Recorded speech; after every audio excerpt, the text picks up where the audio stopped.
বললাম না ছেলেদের স্বভাব খারাপ, সাদে বলি নাই। এখন তোমাকে ভাগাইতে পারলেই বাঁচো। কি শুরু করছো? স্বভাব খারাপ, স্বভাব খারাপ? কি জানো তুমি ছেলেদের সম্পর্কে? আর আমি তোমাকে ভাগাইতে চাই নাই। তুমি শুধু কথায় কথায় বলো চলে যাবো চলে যাবো, এই জন্য আমি বলছি যে যাও, চলে যাও। শোনো, ছেলে হওয়া এত সহজ না, অনেক কিছু ঘুরে আমাদের মাথায়। সব তো তোমার বইলা বোঝানো যাবে না, তারপরও কিছু বলি শোনো। আমরা ছেলেরা বউর সামনে মার সাথে ভালো করে কথা বললে মার আঁচলে থাকা সন্তান, আবার মার সামনে বউর সাথে ভালো করে কথা বললে বউর গোলাম। নিজের ছেলে মেয়েদের যদি মারি আমাদের দয়া মায়া নাই, আর ওই ছেলে মেয়েদের যদি কিছু না বলি আশকারা দিতেছি।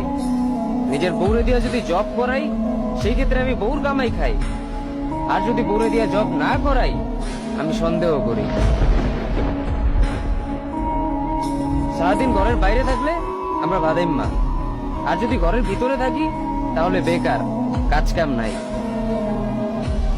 আর এই তোমাদের মেয়েদের গায়ে যদি আমরা ভুলেও টাচ করি না আমরা নির্যাতক, আর যদি তোমরা মেয়েরা আমাদের গায়ে হাত তোলো আমরা কাপুরুষ।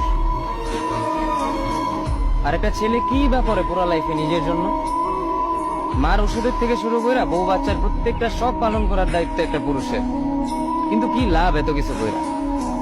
দিন শেষে একটা ভুল করলেই সবাই ভুলা যায় যে কে কি করছে তার জন্য।